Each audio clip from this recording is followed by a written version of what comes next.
दोस्तों, हमने पिछली कक्षा में बात कर ली थी 8 अगस्त 1940 में आए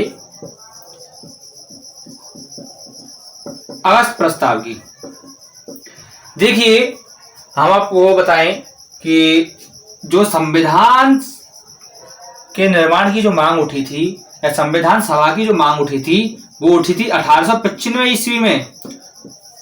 1895 ईस्वी में ये इस मांग को उठाया गया था कि अब भारतीयों के लिए संविधान बना दिया जाए, यानी भारतीयों को संविधान सभा बना दी जाए, भारतीयों को आजाद कर दिया जाए। तो 1895 ईस्वी में इसकी मांग उठी थी और वो मांग उठी थी आपके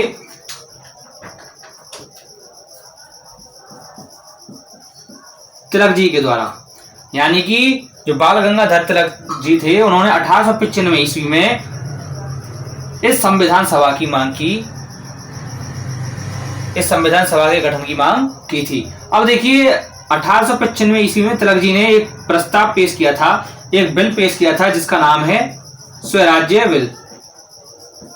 स्वराज्य बिल।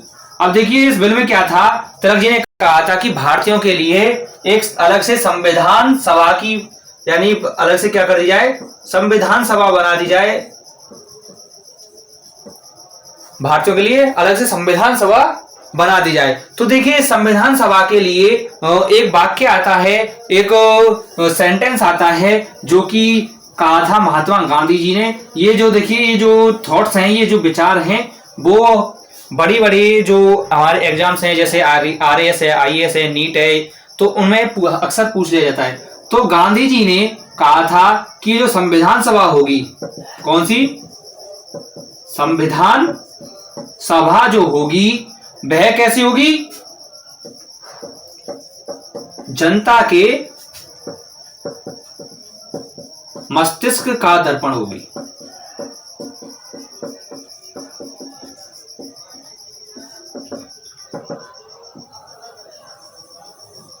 महात्मा गांधी जी ने कहा था कि भारतीय संविधान की जो सभा होगी, भारतीय संविधान की जो सभा होगी, संविधान सभा जो होगी वह कैसी होगी कि ये जो संविधान सभा है वह जनता के मस्तिष्क का दर्पण होगी। यह किसने कहा था? यह कहा था गांधी जी ने।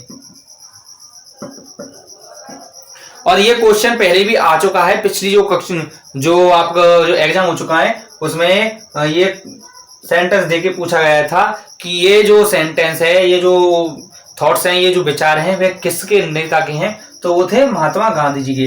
ठीक है, तो महात्मा गांधी जी ने कहा था कि जो भारतीय जो संविधान सभा होगी वह जनता के मस्तिष्क का दर्पण होगी। अब देखिए, जनता के मस्तिष्क का दर्पण यानी कि जो इसके जो लोग बाग होंगे, वो जिसमें इसके जो सदस्य होंगे वो क्या इसमें से होंगे, भारत की जनता के होंगे, यानी भारतीय जनता में से ही होंगे, यानी भारतीय लोग ही इसके क्या होंगे, संविधान सभा के सदस्य होंगे। और कैसे होंगे कि इनमें से जो भी व्यक्ति अपने अपने क्षेत्र में, जैसे आपका सामाजिक जो कार्यकर्ता है, सामाजिक सुधार करता है, या फिर कोई वकालत से रिलेटेड है, बहुत ही अच्छा ज्ञाता है अपने लॉ का, तो ऐसे ही लोगों को इनको शामिल किया जाएगा।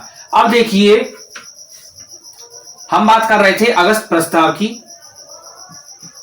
1940 में यह अगस्त प्रस्ताव भारत में आया था। ये कब आया था? 8 अगस्त को। 8 अगस्त 1940 को अगस्त प्रस्ताव भारत में आया था। अगस्त प्रस्ताव। अब देखिए, आपको बता दूं कि 1939 ईस्वी में क्या हुआ था, द्वितीय विश्व युद्ध की मांग हो गई थी, यानी द्वितीय विश्व युद्ध शुरू हो गया था, स्टार्ट हो गया था द्वितीय विश्व युद्ध। अब देखिए, द्वितीय विश्व युद्ध स्टार्ट हो गया था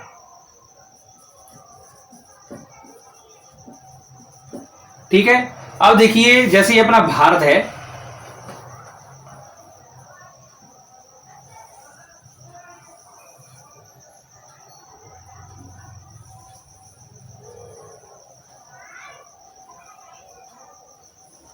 कुछ इस तरह से। तो देखिए, इधर तो क्या था आपका ब्रिटिश प्रांत, इंग्लैंड, और इधर साइड में था जापान। ठीक है, तो जो ब्रिटिश लोग थे, यानी ब्रिटिश जो अंग्रेज थे, वो जापान पर आक्रमण करना चाह रहे थे। तो बीच में कौन था? हमारा भारत। अब देखिए, इन अंग्रेजों के पास क्या था? सैन्य क्षमता कम थी।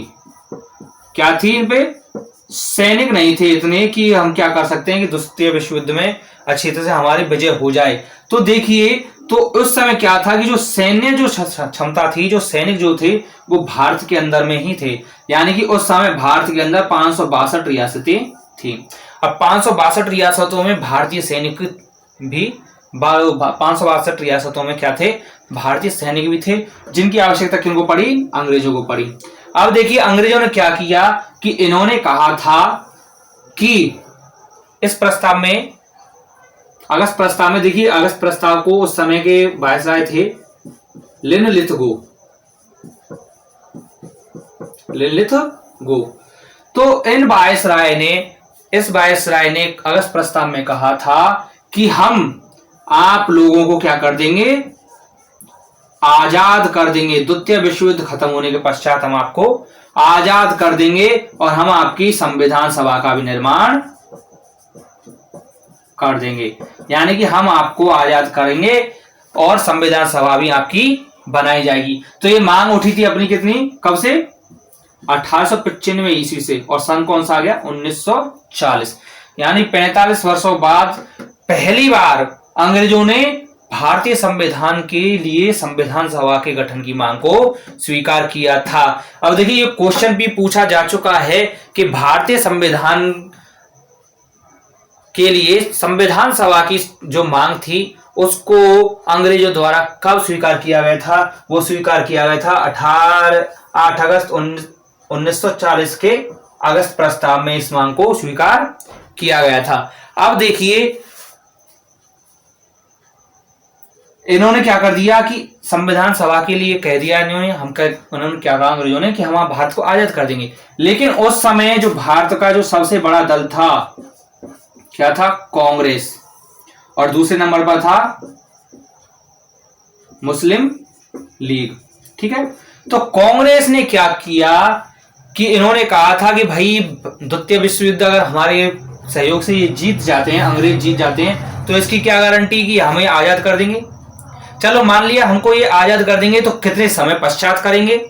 तो इन्होंने क्या कहा कि हम आपकी बात को नकार दें। इन्होंने क्या कर दिया, इस अगस्त प्रस्ताव को, यानी लिनलिथगो को क्या कर दिया, गो जाओ यहां से। इस अगस्त प्रस्ताव को इन्होंने क्या कर दिया, ठुकरा दिया। क्यों ठुकरा दिया, क्योंकि कांग्रेस यानी हमारे जो समय बहुत प्रचलित और बहुत अधिक जो विस्तृत जो कमेटी थी या कांग्रेस थी, वो क्या थी, उन्होंने क्या कहा कि भाई इनका कोई भरोसा नहीं है। इन्होंने अब तक धोखा देते आए हैं, 1895 से लेकर 1940 हो गई, अब तक धोखा देते आए हैं। इनका क्या भरोसा कि हम इनको द्वितीय विश्व युद्ध में क्या करें, इनकी सहायता कर दें, सैनिक हम अपने दे दें इनको, तो इस क्या पता कि हमको आजाद कर दें। अरे या हमको आजाद भी करते हैं तो कब तक करेंगे, कितने साल लग जाएंगे। तो इन्होंने क्या कर दिया, इस अगस्त प्रस्ताव को ठुकरा दिया। अब देखिए साहब, अगस्त प्रस्ताव वापस जा चुका था, लिनलिथगो को गो कर दिया गया था। अब देखिए, अब एक समय आता है, एक तारीख आती है, और वो तारीख आती है आपकी 22 मार्च 1942। 22 मार्च 1942 में एक प्रस्ताव फिर से आया,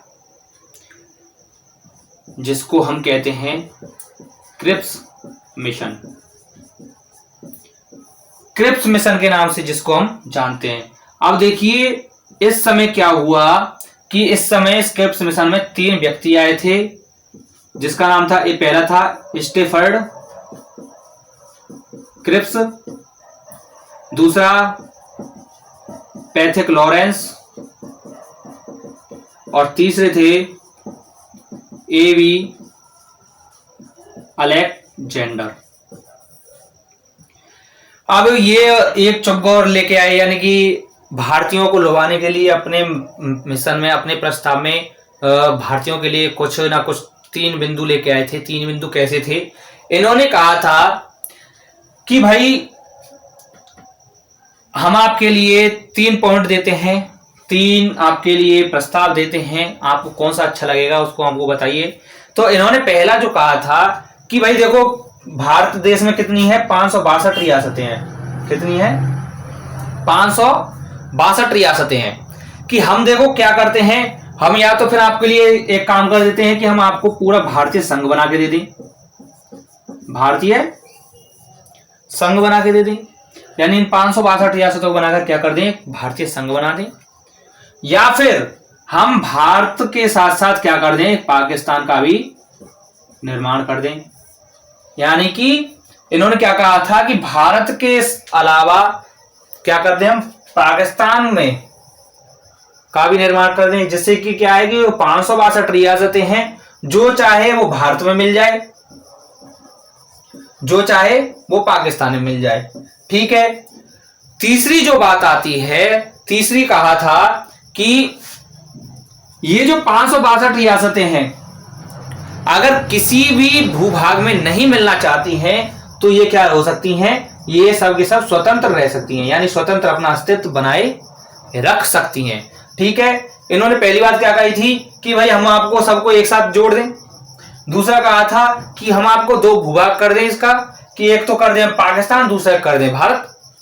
तो ये 562 रियासतें क्या करेंगी कि या तो फिर पाकिस्तान में मिल जाए या फिर भारत में, जिसका मन चाहे वो इन दो भागों में बट सकती है। और तीसरा कहा था चाहे तो आप क्या कर सकते हो, स्वतंत्र रह सकते हो।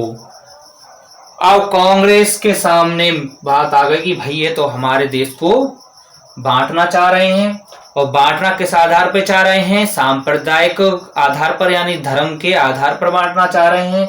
तो उस समय क्या किया कांग्रेस ने, इस क्रिप्स मिशन का बहिष्कार कर दिया। इन्होंने क्या कह दिया कि भाई हमको नहीं चाहिए तुम्हारा कुछ भी, हमारे लिए सिर्फ आप एक काम कर दीजिए, संविधान सभा का हमारे निर्माण कर दीजिए। ठीक है। तो इस क्रिप्स मिशन को भी कांग्रेस ने बहिष्कार जब कर दिया था, तो इस क्रिप्स मिशन को भी वापस भारत से जाना पड़ा। ठीक है। अब देखिए इस पे जब क्रिप्स मिशन को भारत भेजा गया था तो उस समय कुछ थॉट्स पैदा हुए थे, कुछ विचार उत्पन्न हुए थे। तो देखिए क्रिप्स मिशन के बारे में पहला जो विचार आता है वो आता है अवधि पार चेक। अवधि पार चेक यानी कि इसको कह सकते हैं हम पोस्ट डेटेड चेक। इस क्रिप्स मिशन को, किसको, क्रिप्स मिशन को अवधि पार चेक या पोस्ट डेटेड चेक की जो संज्ञा दी थी वो दी थी आपकी महात्मा गांधी जी ने।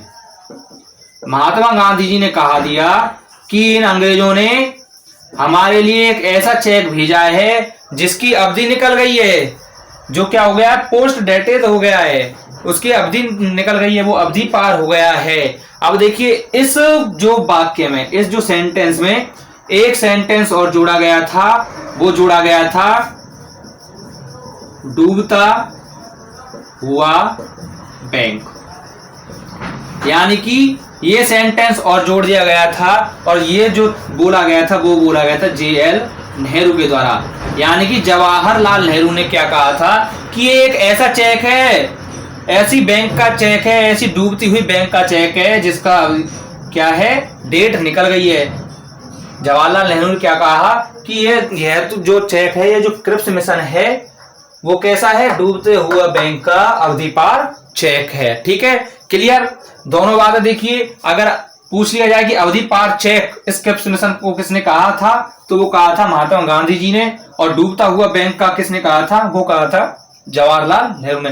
देखिए ये दोनों क्वेश्चन पहले भी आ चुके हैं, और मैं आपको फिर बता रहा हूं कि अगर सेंटेंस पूरा आ जाए और पूछ लिया जाए अंडरलाइन करके कि नहीं डूबता हुआ बैंक, ये सेंटेंस किसने कहा था, तो ये सेंटेंस कहा था JL नेहरू ने, जवाहरलाल नेहरू ने। अगर वो पूछ लिया जाए कि अवधि पार चेक की संज्ञा किसने दी थी, तो वो दी थी महात्मा गांधी जी ने। ठीक है। अब देखिए जवाहरलाल नेहरू ने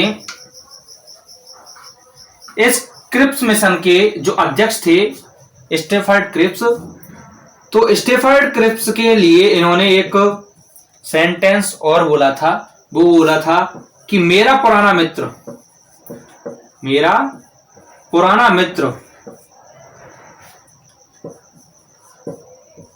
क्रिप्स, मेरा पुराना मित्र क्रिप्स शैतान का दूत बनकर आया है, दूत बनकर आया है। क्या कहा था कि मेरा जो पुराना मित्र है। अब देखिए मित्र क्यों कहा है कि जब ये जो इंग्लैंड में थे जवाहरलाल नेहरू, तो उस समय इनकी मित्रता क्रिप्स से हुई थी। और क्रिप्स किसकी पार्टी के थे? अब देखिए क्रिप्स उस समय इंग्लैंड में एक पार्टी चलती थी कंजर्वेटिव पार्टी के। उस समय जो उनका प्रधानमंत्री था, सॉरी उनका राष्ट्रपति था, वो था आपका चर्चिल। ठीक है, तो चर्चिल की सरकार का एक सदस्य था। ठीक है, तो जवाहरलाल नेहरू ने क्या कहा था इनके बारे में कि मेरा जो पुराना मित्र है वह क्रिप्स, कौन? स्टेफर्ड क्रिप्स शैतान का दूत बनकर आया है। क्यों कहा था? क्योंकि इन्होंने जो 3 बिंदु दिए थे, 3 प्रस्ताव रखे थे, वो क्या थे? जो भारत के जो लोग थे उनके बिल्कुल विपरीत थे, उनकी सोच के भी परे थे। अब देखिए क्रिप्स मिशन भी भारत से वापस चला जाता है। तो कहते हैं कि भगवान के यहाँ देर है अंधेर नहीं है। तो देखिए एक समय आता है 1945 ईस्वी, 42 के बाद 45 ईस्वी ब्रिटेन में होते हैं चुनाव। और चुनाव में देखिए वो जो पहले जो पार्टियां चलती थी वो आज ही पार्टियां चलती हैं। एक थी कंजरन की पार्टी यानी कंजर्वेटिव पार्टी, और दूसरी पार्टी थी लेबर पार्टी। ठीक है, लेबर पार्टी और कंजर्वेटिव पार्टी। अब देखिए कंजर्वेटिव पार्टी से चुनाव लड़ा था वो लड़ा था आपका चर्चिल ने। ठीक है, यानी कि राष्ट्रपति का जो अध्यक्ष, राष्ट्रपति का जो चेहरा था वो किसका था? चर्चिल का। और दूसरे जो ये लेबर पार्टी से जो थे वो थे आपके एटली। अब देखिए होता क्या है कि एटली भारत कई बार आ चुके थे, तो भारत के चप्पे चप्पे की जो दशा थी, जो दयनीय स्थिति थी उससे क्या थी अवगत थे, और भारत के प्रति इनका बहुत लगाव था। तो देखिए समय आ जाता है 1945 में चुनाव होते हैं। अब देखिए भारत के लोगों की जो दुआ थी वो इस एटली के साथ लग जाती है। कहते हैं कि दवा और से बढ़कर दुआ कभी कभी काम कर देती है, जब दवा का काम खत्म हो जाता है तब दुआ काम करती है।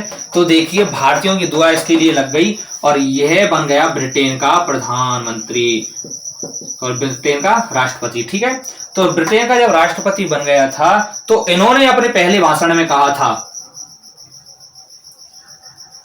शपथ ग्रहण के समय इन्होंने कहा था कि हमको अब भारत को आजाद कर देना चाहिए। क्या कहा था? कि हम इस भारत को अब आजाद कर देंगे। तो इनके साथ में एक सदस्य और था जिसका नाम था पैथिक लॉरेंस। अब ये पैथिक लॉरेंस